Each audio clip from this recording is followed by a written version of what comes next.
Okay, the warm-up today is find the value of -9 plus 16. Go ahead and do that in your own notes first. Then you can enter the answer in the calculator. All right, now that everybody has had a chance to work on this, everyone did come up with the correct answer, which is -9 plus 16 is indeed equal to 7. Let's make sure we understand why. Even though everyone in this class didn't get it, or everyone got it correct, I want to make sure that we model it, make sure that we're making connections. -9, we represent that with, we can do 9 rocks. If we wanted to, we could do these tiles from our last lesson, or we could be super lazy and just do things like that. Either way, those are my 9 negative counters. To that, I'm adding 16. Again, whether they're balloons, they're positive tiles, which are not going to be shaded in, or if I'm feeling super lazy and just drawing positive signs. Now when I combine them and add them together, I can see that we've got some 0 pairs there. Got a few more 0 pairs, and it looks like, oh, I didn't even draw enough, did I? It's like that didn't turn out quite right. That's just 12 I would need to do. There we go. So now, as I try and move these things over, I can see some 0 pairs, zeroing things out, 1 extra, 0 pairs, 2 extra, and I've got no more negatives to continue to zero those things out. So I have 1, 2, 3, 4, 5, 6, 7 positive tiles. Hence, it is equal to a positive 7. And now, here we are with 2.1b. We're going to be adding integers, just like we have in the last couple days, but this time we're adding integers using a number line. And so, for this first part, I've already given it away by telling you the title. It says, answer each of the following questions using pictures and words. Explain how you arrived at your answer. If you read the title, it's going to give you a clue as to maybe the best way to be thinking about these. The first one, an osprey flies off the ground and reaches 35 feet above a river when he sees a trout. He then dives 37 feet down to get the trout. How many feet below the water does he end up? Could you still draw this with 35 positive counters and 37 negative counters? Yes. Do you want to? I don't. So that's why I want to start looking at other ways to do it, and the hint is consider using a number line. But I also think really truly drawing a picture out, draw that osprey. Even if you're terrible at drawing ospreys, I know I am. Draw where he would be. Draw what it looks like when he dives down into the water. So do that with your group, just 1 through 4 on that first page, and while you guys are working on that, that's when I'm going to come around and check the homework. Pausing the recording now. Okay, on number 1, an osprey flies off the ground and reaches 35 feet above a river. When he sees a trout, he then dives 37 feet down to the trout, or down to get the trout. How many feet below the water does he end up? I think a picture, instead of worrying so much about the math model and drawing a specific number line, draw the picture. Here is the water. And here is the osprey flying above the water. See him? He is a perfect stick figure bird. There he is, flying above the water. And he is how high above the water? 35 feet. So I'm going to label that. And what he does is he ends up this 35 feet, but he then dives 37 feet down.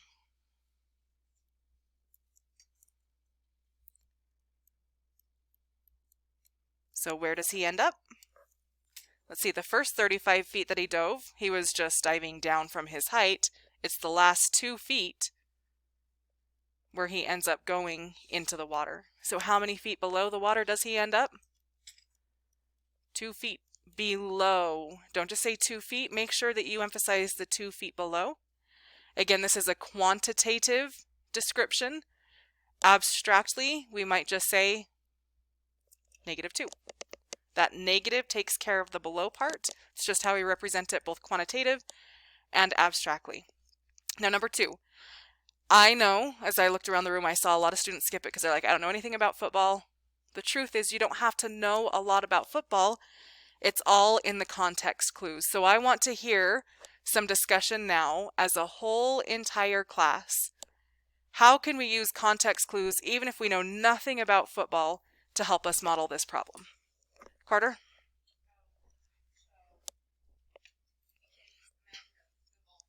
Okay.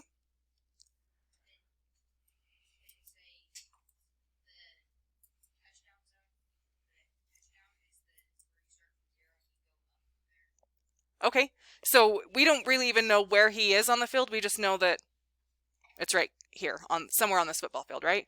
And we know that even if you don't know football, we can still figure this out without knowing about end zones or anything else. What are those clues now that we've at least kind of got a football field modeled here? Again, a perfect football field, right? You know it's a football field because it's green and it's perfect and no one's judging, right? Good answers. Yes, Gideon. Exactly. Yep, 35 yards forward. So we know that we're going to go forward 35 yards. Even if I don't know anything about football, I know that I can go forward that amount. And then I keep on reading.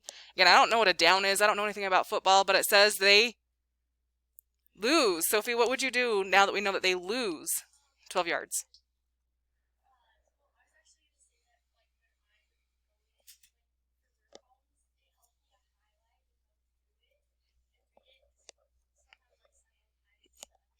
Mm-hmm.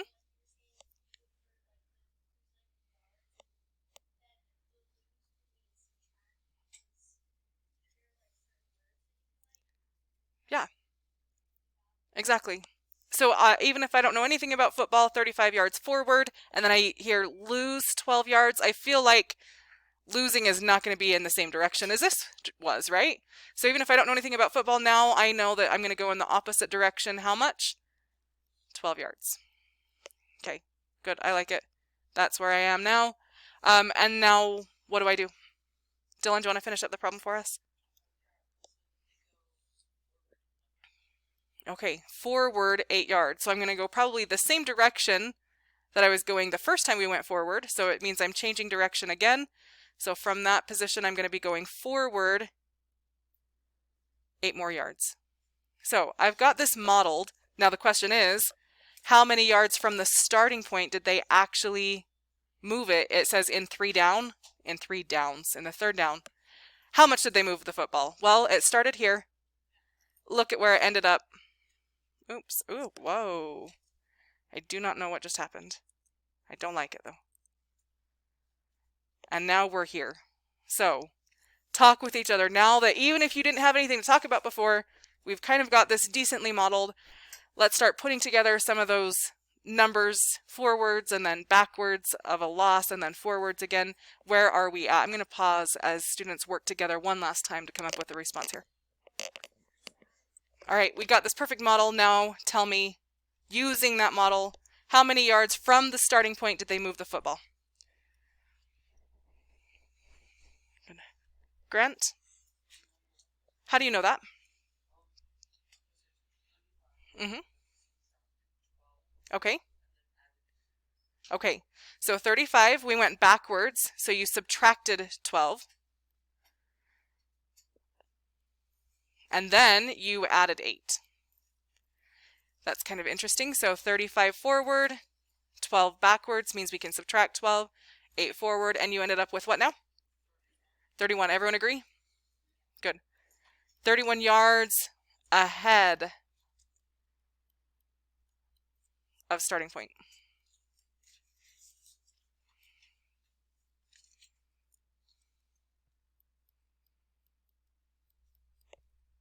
All right. You walk 3 miles from your house to the store. At the store, you meet up with a friend and walk with her 1 mile back towards your house. How far are you from your house now? I'm going to ask for a volunteer who wants to kind of mimic, not a perfect number line, but can you draw the situation, model it?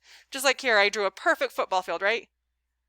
And here I drew a perfect osprey diving down into the water. I want a model, not a perfect number line, I want a model. Carter, your hand is the only one up, so I'm going to have you go ahead up to the board. Give it a try.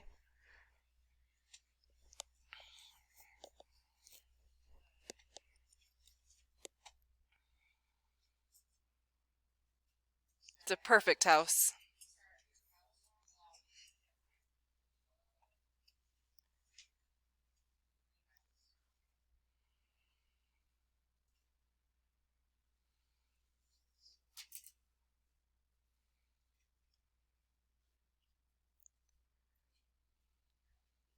Good. House, store.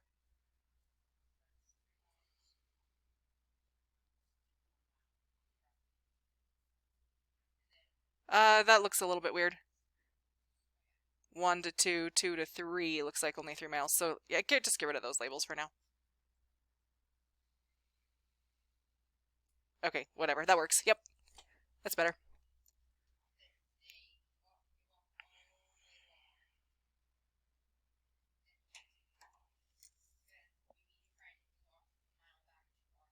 Great.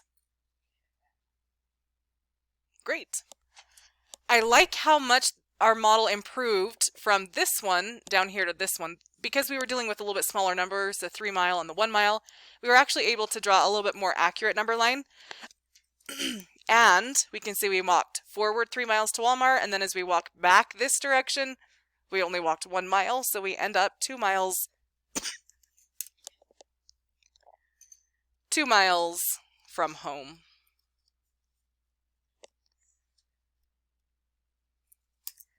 And the last one is a terrible, terrible one. You ride your bike 12 miles, because who does that, first of all? 12 miles? Holy cow, that's so much. It is so much. That's almost halfway to Salt Lake. A third of the way to Salt Lake, at least. Okay, so you ride your bike 12 miles and then get a flat tire. So you have to turn around and walk the bike 4 miles before your mom is finally even able to come and pick you up. Sounds terrible. I hope this never happens to you. How far are you from the house when your mom picks you up? At this point, I'm going to come around and I'm going to look for the best model on your paper because I don't want to have to draw this one out with a bike. I just want to screenshot it. So I'm going to come around, one last chance to discuss, make that model perfect, and then we're going to talk about it once it's up on the board. Pausing the recording while you work on your best model as well. All right, I like this model a lot. We can see the bike. 12 miles forward and then 4 miles backwards until mom can pick us up.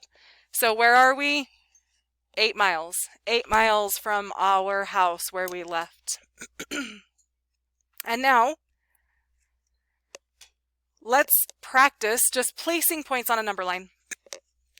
These are integers.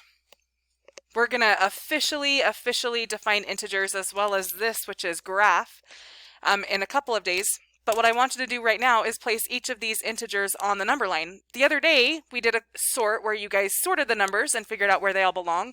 But now here is a number line. Will you please just place them? Let me show you what this looks like. And I know I'm going to be really silly and kind of ridiculous right now, but I need to be just as silly because every year I have a crazy amount of people who can't do this. Point A is at 4. So I'm going to find on the number line here 0, 1, 2, 3. Where's 4? Right there. Notice where I put it. Did I put it up here? Nope. Did I put it up here? Every year I have students do that. These numbers belong on the number line. And then if you would like to, you can also, not if you would like to, but you should, let's actually label point A. And if you wanted to be really precise, you could also say, hey, that's 4. But really just labeling it A is sufficient. But again, notice what I'm doing. I'm putting the point directly on the number line. I bet you can finish up the next ones, B, C, D, E, and F. Place each of them on the number line. 6, you can place each of those on the number line. But then I want you to have a discussion with your group. Compare. What's the difference between 5 and 6? How are those number lines similar and different? But this is something that you can do with your groups. You do not need me to do it for you. So with your groups, ready, set, go. Pausing the recording. All right, check your answers for number 5. Making sure that our points are exactly on the number line and then including labels. I'm going to call on some students to go and place points for number 6. Cambria, will you place point A on the number line? Yep. Dylan, will you place point B on the number line? There are 2 markers, so hopefully we can have 2 of you up there at the same time. Liv, will you please place point C up on the number line? Davin, point D. Leroya, point E. And Alexis, point F.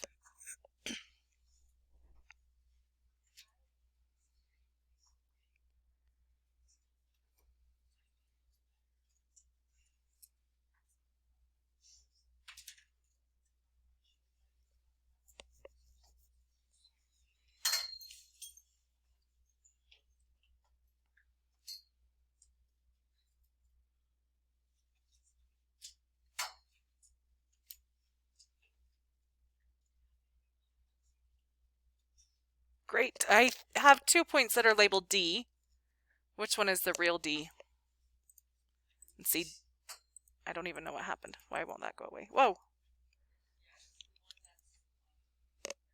So D is 13. 7. Let's just make that look like a C. Okay. Nicely done.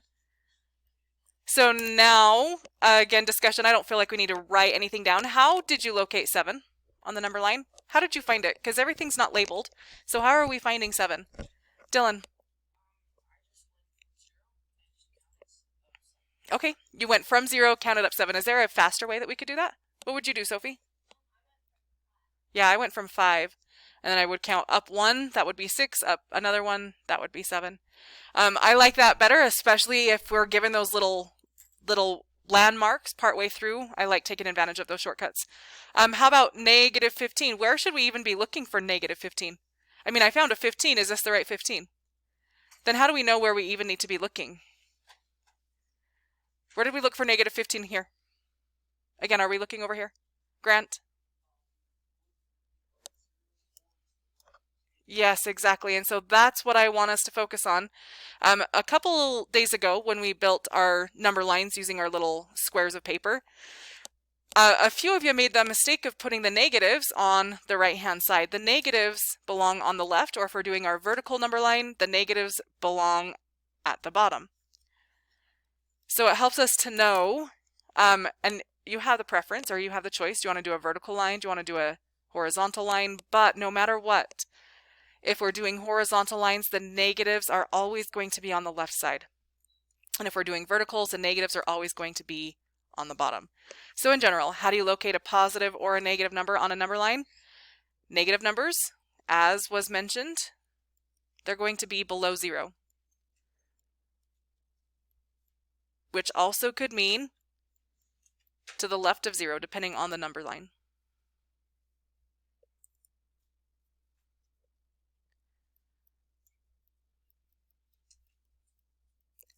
While the positives are going to be above 0, which means if we're doing our horizontal, they're going to be to the right of 0.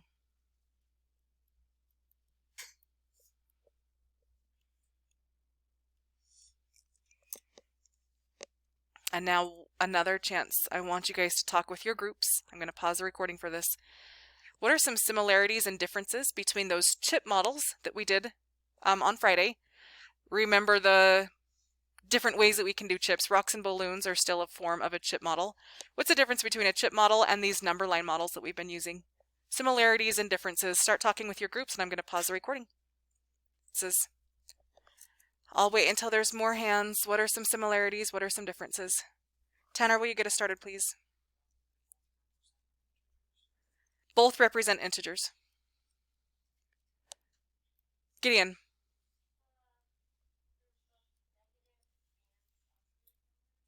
Okay, so we have a way to represent positive and negative. How do we represent the positive and negative on a number line?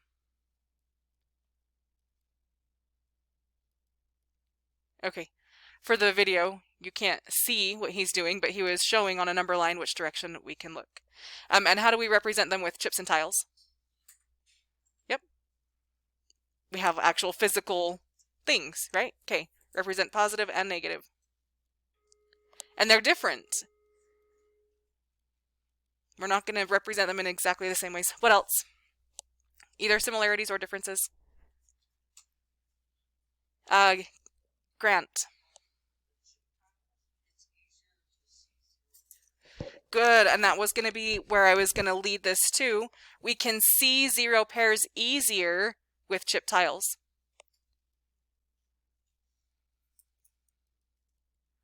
Can you see 0 pairs with a number line? Yeah, that looks a little bit different, and we're going to be seeing that in the next couple of examples. We can see them easier with the tile models or the chip models. But you can see that in either.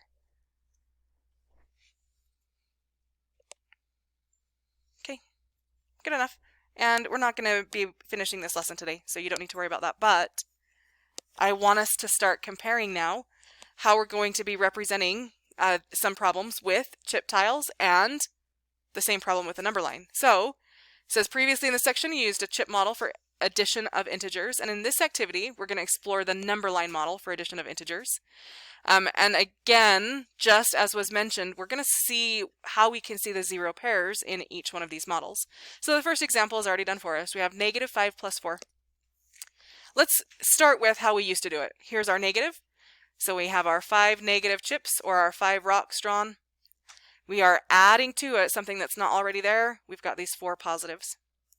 And then we would say, hey, all of these counteract each other. Those, I don't know why it does that. Those are our zero pairs.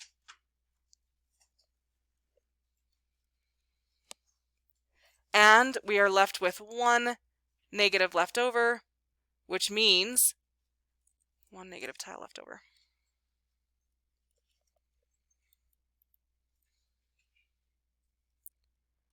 Which means it is equal to a -1, as you can see. That's what we did last time, but now let's relate it to what we're doing here with our number line. We're going to start at 0. And the first thing I need to do is I need to represent this number -5. So I draw this arrow that goes from 0 to -5. That's like what we do when we represent with these negative tiles.